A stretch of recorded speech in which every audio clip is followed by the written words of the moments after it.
Bienvenido a Mars Science. Hoy hablaremos de algo en particular. ¿Alguna vez te has preguntado de qué estás hecho o de qué está hecho el mundo que te rodea y todo lo que lo conforma? Cuando llegamos a plantearnos estas preguntas, contestamos de lo más sencillo, como el que estamos hechos de células. Pero, ¿qué conforman estas células? ¿Qué hace que hoy estemos vivos gozando de la naturaleza y todo lo derivado de ella? Hoy trataremos de contestar un poco más a fondo estas preguntas. Hace algunos años se creía que el planeta estaba conformado por 4 elementos. ¿Puedes adivinar cuáles son? Si pensaste en tierra, fuego, aire y agua, estás en lo correcto, pero científicos a lo largo de los años, con sus tantos estudios, fueron determinando más elementos. Puedes conocerlos viendo la tabla periódica de los elementos químicos. Y de aquí se generaron compuestos y todo lo que miras a tu alrededor. Nosotros, los seres humanos, estamos compuestos de elementos orgánicos. ¿Cuáles son?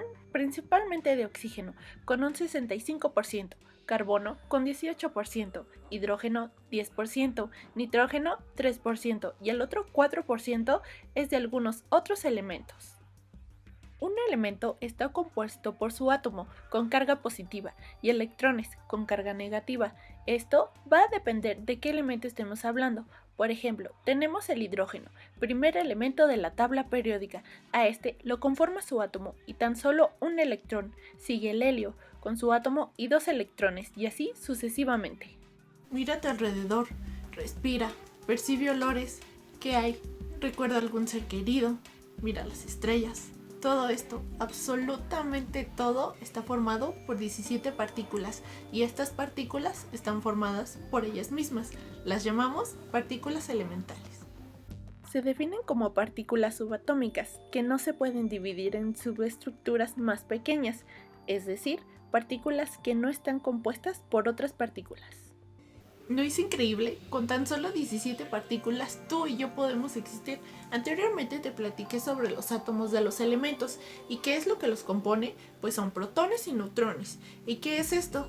Pues son combinaciones de estas hermosas partículas. Como puedes observar, estas partículas tienen grupos. En el primer grupo encontramos a los quarks y leptones. Estos pertenecen al supergrupo de los fermiones, que se podrían considerar todas aquellas partículas constitutivas de la materia. Dijimos que el átomo está conformado por protones y neutrones, y estos están formados por quarks, y los electrones, que son los que rodean, son leptones. Y bien, ¿qué hace cada una de ellas? Empecemos por los quarks. Los quarks se denominan como arriba, abajo, encanto, extraño, cima y fondo. Se denominan arriba, abajo, cima y fondo porque son vistos como vectores. Encanto se escogió porque los científicos que lo descubrieron quedaron así, encantados, jeje. Además, pudieron demostrar su existencia. Y por último, tenemos a extraño. Recibió este nombre porque al ser descubierto parecía comportarse de una forma extraña hasta que quedó claro que era otro tipo de quark. Los quarks se presentan en 6 sabores diferentes, que son los que mencioné anteriormente. Estos tienen diferentes tipos de carga, positiva y negativa. Cuando estos presentan una carga débil, puede afectar la esencia del quark, o sea, a la partícula elemental. Esto quiere decir que convierte al quark en otro quark, con una masa y carga eléctrica diferentes. Los protones y neutrones de los núcleos atómicos son 2 tipos de bariones formados por combinación de quarks, arriba y abajo. Para formar un neutrón se necesita la combinación de 3 quarks, 2 quarks abajo y 1 arriba. Para formar un protón también se necesita la combinación de 3 quarks. ¿Adivinas? Pues es lo inverso para formar un neutrón, o sea, 2 quarks arriba y 1 abajo. Existen muchísimas combinaciones de quarks, por lo tanto, muchísimas partículas. Se suele decir que los quarks son partículas más pequeñas en las que se puede dividir la materia, pero en realidad no podemos conocer el tamaño de las partículas elementales. Nuestra tecnología no nos los permite, pero sí podemos medir su masa, aunque en física de partículas la masa suele entender en términos de energía, pues la materia está formada en última instancia por energía. Y como todo, a los quarks también los podemos encontrar como antiquarks, pero no nos meteremos más ahí. Sigamos con los leptones. A diferencia de los quarks, los leptones son partículas solitarias, por así decirlo, ya que no tienen interacción nuclear fuerte, lo que les impide combinarse entre ellos. Hay 6 tipos de leptones, 3 con carga eléctrica negativa, que son el electrón, muón y tauón, y 3 sin carga y de menor masa, los neutrinos. Empecemos a hablar del electrón, que pertenece a la primera generación de leptones. Esta es una partícula elemental, a diferencia de los protones y neutrones, ya que estos están formados por quarks y al electrón lo forma eso, el electrón, por eso se denomina partícula elemental. Siguiendo con el muón, que pertenece a la segunda generación de leptones. Este es similar al electrón, pero más pesado, mientras que el electrón tiene una carga de menos 1.6 por 10 a la menos 19 coulomb, el muón tiene 200 veces la carga del electrón, pero su tiempo de vida es más corto. Hablamos de 0,00002 segundos. El interés de los muones está en que, en física de partículas, pueden servir para detectar indirectamente rayos cósmicos. Y nos queda el tau o tauón, que pertenecen a la tercera generación de leptones. También es muy similar al electrón, pero tiene una masa de 3.498 veces superior a la del electrón.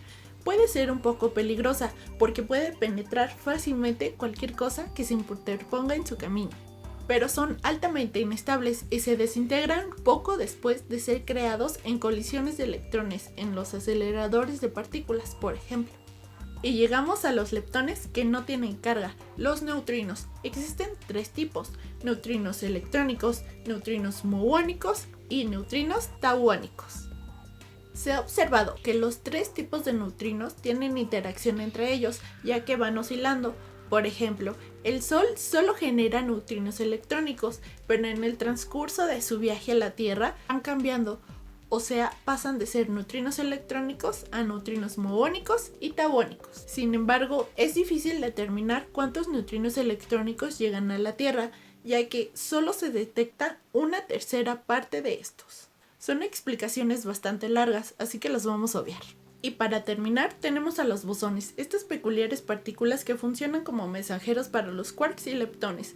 Existen 6 tipos, aunque está comprobándose la existencia de uno más, el gravitón, que obvio tiene que ver con la gravedad, pero va muy aparte de estos. Los 6 tipos que conocemos son gluón, fotón, bosón Z, bosón W positivo, bosón W negativo y bosón de Higgs. Hablemos del fotón. Este es responsable de la fuerza electromagnética y es la única de las 17 partículas elementales que podemos observar directamente. Veamos un ejemplo. Puedes mirar en este momento tu mano, tu pie, todo tu cuerpo. Los fotones son los responsables de mantener unidos los átomos de tu cuerpo. Estos mensajeros circulan entre los átomos que conforman tu cuerpo y les dicen a algunos que les faltan electrones y a otros que les sobran, y así van formando las moléculas y a todo lo que a ti te conforma. Los fotones también son encargados de algo maravilloso, la luz. Aquí encontramos el espectro electromagnético, que son ondas de diferente energía y, dependiendo de esta, las podemos ver o no. Encontramos la radiación ultravioleta o rayos X, rayos infrarrojos y, desde luego, la luz visible, entre otros. Los fotones pueden viajar a la velocidad de la luz y si colisionan entre ellos pueden transformarse en materia, quarks y leptones. Recordemos que los fotones no tienen carga ni masa y son estables. Ahora hablemos del gluón, que es similar al fotón, sin carga ni masa, pero este es responsable de la interacción nuclear fuerte. Existen 8 tipos de gluones que no entraremos mucho en detalle, pero ¿recuerdan a los quarks? Bueno, pues los gluones se encargan de darles color, por así decirlo, a estos. Recordemos que los quarks se necesitan para formar protones y neutrones. Cada quark que conforma el protón o neutrón es de un color diferente, un tema difícil de entender, así que solo digamos que un gluón es el responsable de dar color a los quarks y ya está. Le llamamos color, pero en realidad son magnitudes físicas que caracterizan al quark. El gluón se encarga de pegar a los quarks, formando así protones y neutrones estables. Nos queda la interacción nuclear débil. Aquí ocupamos a 3 mensajeros, los bosones Z, W positivo y W negativo. Estos bosones son enormes, son 100 veces más masivos que los protones. La interacción nuclear débil es aquella que provoca que ciertas partículas se transformen en otras. Para que esto ocurra, es necesario que las partículas interactúen y se transformen, y los bosones son los encargados de esto. El bosón Z no tiene carga, por lo que es su propia antipartícula y es encargado de informar magnitudes físicas como la velocidad de una partícula, su giro, spin y carga. Los bosones W positivo y W negativo también son su propia antipartícula y estos son los encargados de la transformación entre sí. Por ejemplo, cuando el neutrón deja de existir durante una cantidad muy pequeña de tiempo antes de que se cree el protón, el bosón W se encarga de saltar a la existencia para dirigir, informar y hacer los cambios de partículas, transformando los quarks y creando así el protón, el electrón y el neutrino. Ahora sí, viene la última de nuestras partículas elementales. Seguro has escuchado hablar sobre la partícula de Dios. Si no, te la presento. Le llamamos el bosón de Higgs. El bosón de Higgs es la partícula que le da masa a las demás partículas de las que hemos estado hablando. Por este motivo, a los científicos les costó demasiado encontrarlo, a diferencia de los quarks, con poca masa y por ello muy fáciles de crear en aceleradores de partículas.